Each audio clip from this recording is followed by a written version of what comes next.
ऐसी दुनिया की कल्पना करें जहां इंसान फूड चेन में सबसे ऊपर न हो। 100 सालों तक यही उनकी ट्रूथ चाय थी। सभ्यता के बचे हुए लोग 3 विशाल दीवारों के अंदर रहते थे, वॉल मारिया, वॉल रोज और वॉल साइना। ये दीवारें उनका घर थीं, बाहर घूमने वाले राक्षसों से उनका एकमात्र बचाव। वे राक्षस टाइटन थे, विशाल इंसान जैसे दिखने वाले जीव जो इंसानों का मांस खाने के लिए बेताब रहते थे। वे बेसुध, डरावने और बेकाबू लगते थे। दीवारों के अंदर जीवन शांतिपूर्ण था, लेकिन यह एक कमजोर शांति थी। यह पिंजरे में बंद पंछी की शांति थी, जीने की नहीं बल्कि केवल गुजारा करने की जिंदगी थी। लोग उस आतंक को भूल गए थे जो उनकी पत्थर की किलेबंदी के ठीक बाहर छिपा हुआ था, एक खुशनुमा फिर भी खतरनाक अज्ञानता में जी रहे थे। ये नाजुक शांति एक पल में टूट गई। उस भयानक दिन पहले से कहीं ज्यादा विशाल एक टाइटन दिखाई दिया। ये कोलोसल टाइटन था जिसका बिना चमड़ी वाला सिर 50 मीटर ऊंची वॉल मारिया के ऊपर से झांक रहा था। एक ही जबरदस्त किक से उसने गेट तोड़ दिया और छोटे फिर भी उतने ही भयानक टाइटनों के लिए शिगांशना जिले में घुसने का रास्ता खोल दिया। घबराहट और अफरा तफरी मच गई क्योंकि लोग चीखते हुए अपनी जान बचाने के लिए भाग रहे थे। उनकी 100 साल की सुरक्षा धूल में मिल गई। एक सुरक्षित जीवन का सपना एक बुरे सपने में बदल गया जिससे वे जाग नहीं पाए। यह उनकी कमजोरी और विलुप्त होने के हमेशा मौजूद खतरे की एक कठोर याद दिलाता था। इस अफरा तफरी के बीच एरन येजर नाम का एक छोटा लड़का था। उसने अपनी शांत, बेहद हिफाजत करने वाली दोस्त मिकासा एकरमैन और अपने बुद्धिमान, अक्सर डरपोक दोस्त आर्मिन आर्लर्ट के साथ इस तबाही को अपनी आंखों से देखा। एरन ने पूरी तरह से डर कर देखा कि कैसे एक टाइटन ने उसकी मां को घेर लिया और उनके तबाह हुए घर के मलबे के नीचे फंसा दिया। वह बेबस था, एक बच्चा जिसे हिंसा का एक ऐसा भयानक काम देखने पर मजबूर किया गया था। स्माइलिंग टाइटन अपनी भयानक मुस्कान के साथ उसकी मां को उठा लिया और उसे खा गया, जबकि एरन को सुरक्षित जगह ले जाया गया। इस एक दर्दनाक घटना ने एरन के अंदर शुद्ध बेकाबू नफरत की आग जला दी। उसके जीवन का मकसद उस गहरे नुकसान के पल में तय हो गया था। उस दिन एरन ने एक गंभीर कसम खाई। जैसे ही उसकी आंखों से आंसू बह रहे थे, उसने कसम खाई कि वह पृथ्वी के हर एक टाइटन को खत्म कर देगा। यह केवल एक बच्चे का खोखला वादा नहीं था, यह दुख और आजादी की बेताब चाहत से भरी जंग का ऐलान था। वह अब जानवर नहीं रहेगा, कटने का इंतजार नहीं करेगा, वह लड़ेगा। यह कसम उसके, मिकासा और आर्मिन के लिए एक मजबूत प्रेरणा बन गई। उन्होंने सेना में शामिल होने का फैसला किया, अपने जीवन को उन राक्षसों से लड़ने के लिए समर्पित करने का जिन्होंने उनसे सब कुछ छीन लिया था। उन्होंने सिर्फ जीना नहीं चाहा बल्कि बदला और अपनी दुनिया को वापस पाना चाहा, जिससे वे बलिदान और खोज से भरे रास्ते पर चल पड़े। साल बीत गए और वो तीनों एक 104 ट्रेनिंग कॉर्प्स में भर्ती हो गए। यहां उन्होंने टाइटन्स से लड़ने की ब्रूटल आर्ट सीखी। उन्होंने लगातार ट्रेनिंग की, ओमनी डायरेक्शनल मोबिलिटी गियर में महारत हासिल की, ग्रैपलिंग हुक्स और गैस पावर्ड प्रोपल्शन का एक कॉम्प्लिकेटेड सिस्टम जिसने उन्हें हवा में ऊपर उठने और टाइटन्स को उनके एकमात्र वीक पॉइंट, गर्दन के पिछले हिस्से पर स्ट्राइक करने की परमिशन दी। ट्रेनिंग ग्रूलिंग थी जिसने उन्हें उनकी फिजिकल और मेंटल लिमिट्स तक पहुंचा दिया। ये उनकी दुनिया की रियलिटी की एक हार्श एजुकेशन थी जहां एक भी गलती का मतलब भयानक मौत थी।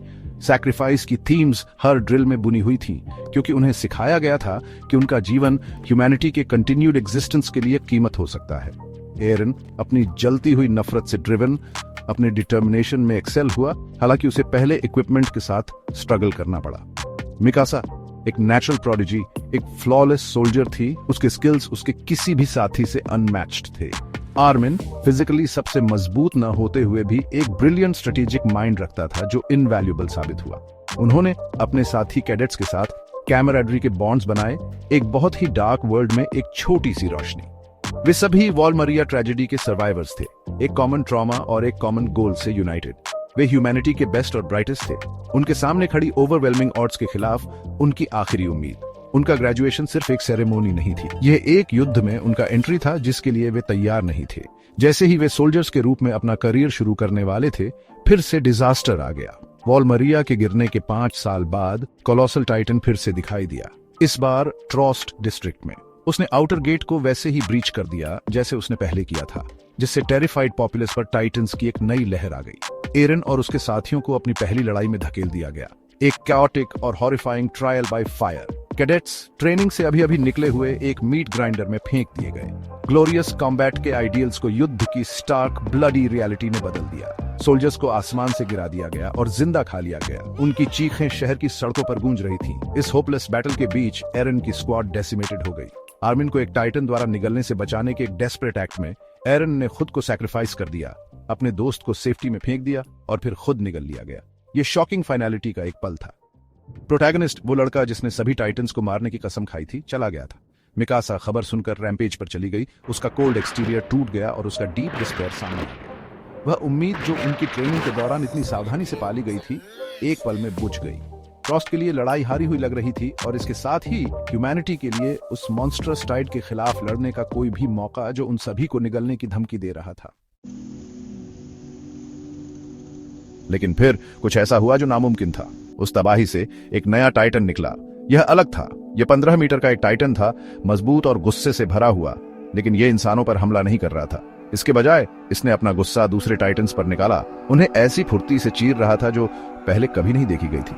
यह रहस्यमयी टाइटन एक मकसद से लड़ रहा था, एक ऐसी समझदारी के साथ जो दूसरे बेदिमाग दिग्गजों में नहीं थी। यह गिरे हुए और कम संख्या वाले सैनिकों के लिए एक अप्रत्याशित रक्षक बन गया, सबसे अंधेरे समय में उम्मीद की किरण।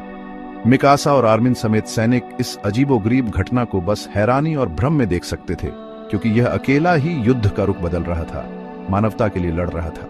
इस अजीब टाइटन का रहस्य तब सुलझा जब अपनी ऊर्जा खत्म करने के बाद उसका शरीर घुलने लगा। उसकी गर्दन के भाप वाले हिस्से से एक जानी पहचानी शख्सियत निकली, एरन येगर, जिंदा और सही सलामत।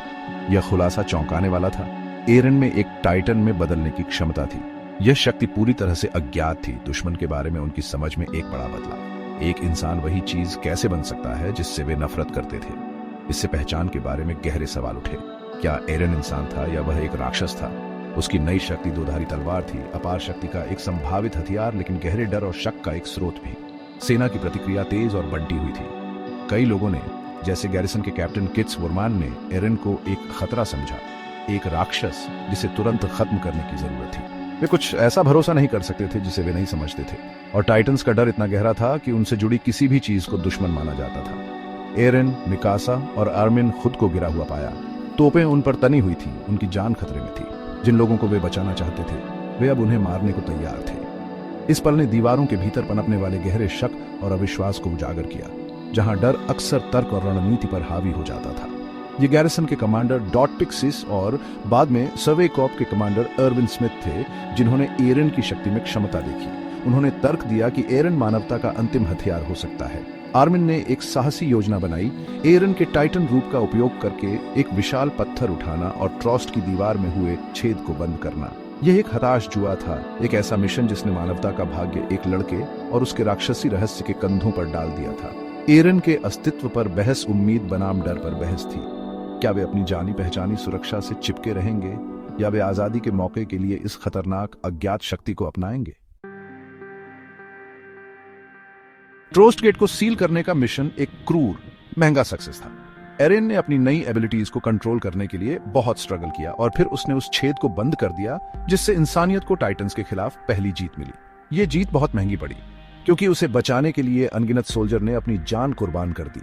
इस इवेंट ने एरन को एक बहुत इंपॉर्टेंट एसेट बना दिया और उसे एलीट सर्वे कॉर्प्स की कस्टडी में ले लिया गया, जिसे मिस्टीरियस कमांडर इरविन और powerful captain Levi Ackerman lead कर रहे थे। सर्वे कॉर्प्स मिलिट्री की वो ब्रांच थी जो दीवारों के बाहर जाकर नॉलेज और अपनी दुनिया को वापस पाने का तरीका ढूंढती थी। उनके लिए एरन टाइटन्स के रहस्यों को खोलने की चाबी था। जैसे ही सर्वे कॉर्प्स अपनी अगली बड़ी एक्सपीडिशन की तैयारी कर रहे थे, एक नया और भी डरावना खतरा सामने आया। दीवारों के बाहर की जमीन में अपनी जर्नी के दौरान उन्हें एक फीमेल टाइटन ने लगातार हंट किया। दूसरे टाइटन्स के उलट वो बहुत इंटेलिजेंट, फुर्तीली और हैंड टू हैंड कॉम्बैट में स्किल्ड थी। वो एक क्लियर पर्पस के साथ मूव करती थी, सर्वे कॉर्प्स के फॉर्मेशन को सिस्टमैटिकली खत्म कर रही थी और खास तौर पर एरन को टारगेट कर रही थी। उसके आने से एक नया डरावना रहस्य सामने आया। अगर एरन एक टाइटन हो सकता था तो इसका मतलब था कि दूसरे ह्यूमन टाइटन शिफ्टर भी हो सकते थे। दुश्मन सिर्फ एक बेकाबू नेचुरल फोर्स नहीं था, उनके बीच इंटेलिजेंट दुश्मन छिपे हुए थे। फीमेल टाइटन के खिलाफ ये लड़ाई एक डेस्परेट और खूनी मामला था, जिसके कारण सर्वे कॉर्प्स को बहुत नुकसान हुआ। उन्होंने डिस्कवर किया कि वो एरन को ढूंढ रही थी, लेकिन उसके असली मोटिव्स अभी भी सीक्रेट थे। एक्सपीडिशन फेल हो गई, लेकिन इससे एक बहुत इंपॉर्टेंट इंटेलिजेंस मिली। आर्मिन के शार्प डिडक्शन से उन्हें फीमेल टाइटन की असली आइडेंटिटी पर शक होने लगा कि वो उन्हीं में से एक थी, एक सोल्जर जो एच-आरवेन ट्रेनिंग कॉर्प्स से थी। ये रिवीलेशन बहुत डरावना था। इसका मतलब था कि दुश्मन सिर्फ दीवारों के बाहर नहीं था, बल्कि उनकी रैंक में घुसपैठ कर चुका था, उनके साथ रह रहा था और ट्रेनिंग ले रहा था।